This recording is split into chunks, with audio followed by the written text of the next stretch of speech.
My name's Allan. I've been coming to Matrix for a few years now. We started here just after COVID. Been injured for going on 20 years. I've been through a couple different major rehab facilitations, I guess, going through different therapists and things like that in different locations depending on where I lived. Finally, after COVID, we were looking for a place and we were trying to get established, and I called around and called Christina and called a couple other places and went with availability and came out here and got talking about what I want to do, where I wanted to go. I had been losing weight, had been on a diet, been trying to get in better shape, take care of myself. It took a while.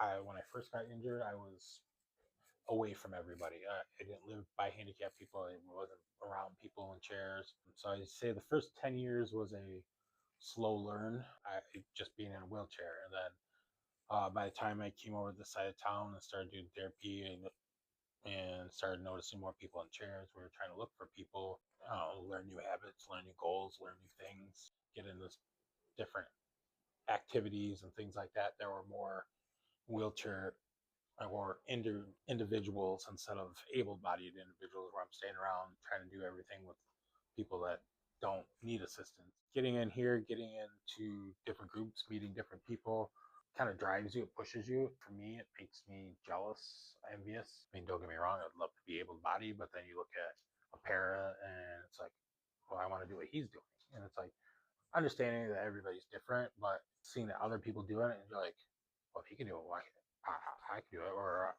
I want to do what he's doing. He's in a chair too. I'm like, so it drives you. It's like, well, if I can't do it like him, how? So it makes you ask a question, and then the next person you ask is, well, hey, they were doing this. How can we do it? I'm like, so I want to do it. I saw people on bikes. Eventually got a bike. It was like just seeing the people in chairs drove to push. And then meeting Christina, knowing Christina from different activities before, even when I was with different therapy groups, it was like, well, I know of her. I know she's out there. I know she's been great. I was like, every time we've been around, she's hands on and pushes for all these out of your normal activities. The disabled part of like, hey, let's go get in a canoe. You don't hear a lot like in normal groups. Like, how's a disabled person getting a canoe? And they're like, well, we've got transfer seats, we've got, high rise seats and adaptive paddles. And it's like, oh, well, sweet. So you start learning, as you can see, adaptive pottery and things like that. I don't have capability. I don't have this stuff around. I would have known if it wasn't for groups and, people that are in all these different networks and contacts are putting together these groups and contributions that allow us to expand our capabilities and what we can go and grow and do. Seeing the other people in chairs doing it, it just makes me like, well, if you can do it, I can do it. The community aspect of, that they put together, and they try to get you to engage and come in and do different things and try different things. It's awesome because, like I said, you don't get to do that everywhere. Like, I've got a network of people behind me, family, friends that aren't injured. Like, I know I've got people that can help me do things, but the people that know how to do the things and do it correctly and do it so when I'm 20 years older from now and I don't have the body to hold up and I need the correct format and formula how to get from my butt out of the chair to a canoe or a hand cycle or a rugby chair or a basketball chair. I want to be able to do it correctly so I can do it 20 years from now. It's knowledge to get me further down the line and keep me going.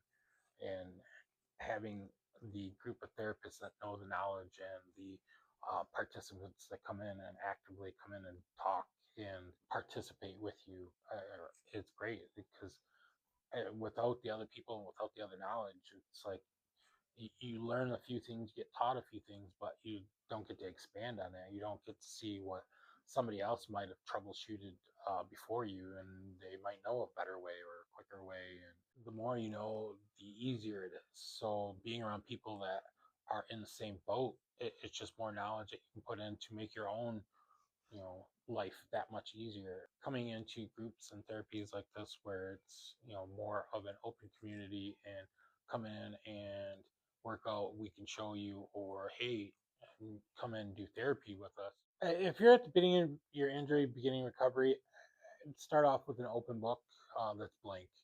Come in knowing what you want. If it's I want to walk again, come in I want to walk again. I'm like, there's no reason why you can't. Even as disabled, they have devices to assist. You just got to come in and reset. You can't come in saying, well, hey, I was doing this, I was doing that. Today's different. Open up and be like, I want to do this, I want to do that. So you have a book of, hey, I want. I'm like, so now I know where I have to go. And then coming into a group of, like I said, I was around able-bodied people, which is great. Like everybody's, willing to help out, but coming into a group of people that are in the same injury levels, the same boat, maybe been doing it for a little bit longer, but learning, asking questions, watching them, if being jealous, being envious, like it drives a lot of us. We all upset we're in a chair. Nobody likes it. Come in, ask questions, watch. If you're quiet and shy, sit back, watch. Look. I watch people all the time that are in chairs. Watch, these incredible networks where you see people in chairs and disabilities just doing absolutely astounding things, and it's like, oh, I want to do that. I want to see what he's doing. I'm like, I want to be able to do that, and then ask questions, and come around a community where you see people that are pushing themselves and just to get back to some sense of normal.